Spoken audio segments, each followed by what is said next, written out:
नमस्कार, मैं डॉक्टर भावना शर्मा और मैं एक आईवीएफ स्पेशलिस्ट हूँ।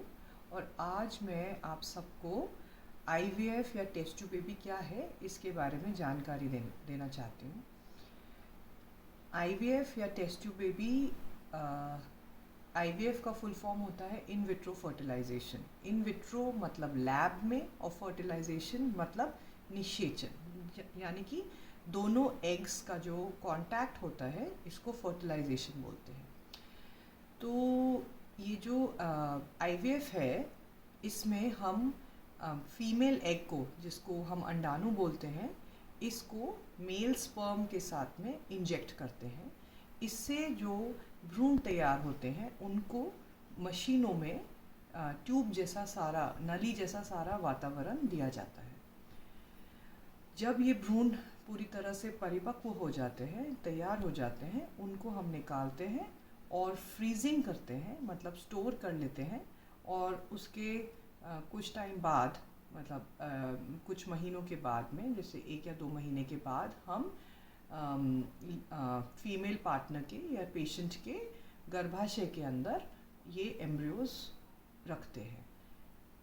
ये 3 विभागों में डिवाइडेड है। फर्स्ट फेज़ है स्टिमुलेशन, जिसमें पेशेंट को 11 दिन इंजेक्शन लगाए जाते हैं। इन इंजेक्शन से पेशेंट के अंदर अंडाणु तैयार हो जाते हैं। इनको फिर आईवीएफ स्पेशलिस्ट बेहोशी में अंडकोश से बाहर निकालते हैं हम, जो कि एक छोटा प्रोसीजर होता है जो ओटी में होता है। इसमें एनेस्थीसिया दिया जाता है, बेहोशी दी जाती है, तो पेशेंट को कुछ पता नहीं चलता है। जब ये एग्स हम पेशेंट की बॉडी में से बाहर निकाल लेते हैं, पेशेंट 2 घंटे के बाद घर भी जा सकते हैं। एग्स निकालने के बाद मेल स्पर्म से या शुक्राणु से इन अंडाणु को इंजेक्ट किया जाता है। इसको इंट्रासाइटोप्लाज्मिक स्पर्म इंजेक्शन या ICSI बोला जाता है। इंजेक्ट करने के बाद एम्ब्रियोज या भ्रूण तैयार होते हैं। इनको मशीनों में डेवलपमेंट के लिए रखा जाता है।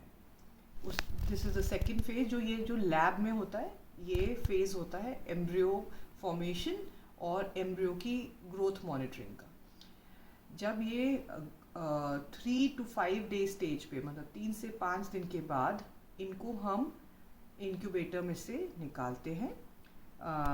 हम उसी मंथ में भी गर्भाशय के अंदर इन एम्ब्रियोज को डाल सकते हैं, लेकिन अगर हमको एक बेटर चांस चाहिए तो फ्रीजिंग किया जाता है। फ्रीजिंग से डेफिनेटली चांसेस काफ़ी इम्प्रूव हो जाते हैं, क्योंकि हार्मोनल इम्बैलेंस जो इंजेक्शंस की वजह से बॉडी में होता है, ये नॉर्मलाइज हो जाता है। और इसके बाद में हम भ्रूणों को यूट्रस के अंदर डालते हैं।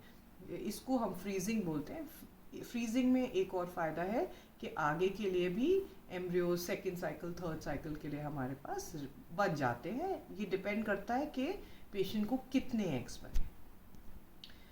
ये किन पेशेंट्स के लिए किया जाता है? जिनके एग प्रोडक्शन नहीं हो रही है, या कई बार पीसीओडी है या ओवर प्रोडक्शन हो रही है, जो एग रिलीज़ नहीं हो रहे बॉडी में, ये एग्स की प्रॉब्लम्स के लिए भी किया जाता है।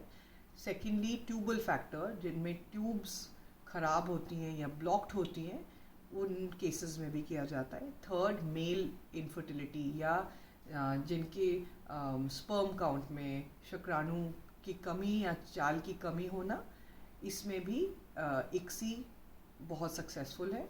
और फोर्थ, अनएक्सप्लेन्ड इनफर्टिलिटी, मतलब काफ़ी इलाज के बाद भी प्रेगनेंसी नहीं हो रही है, उन केसेस में भी आईवीएफ रेकमेंड किया जाता है।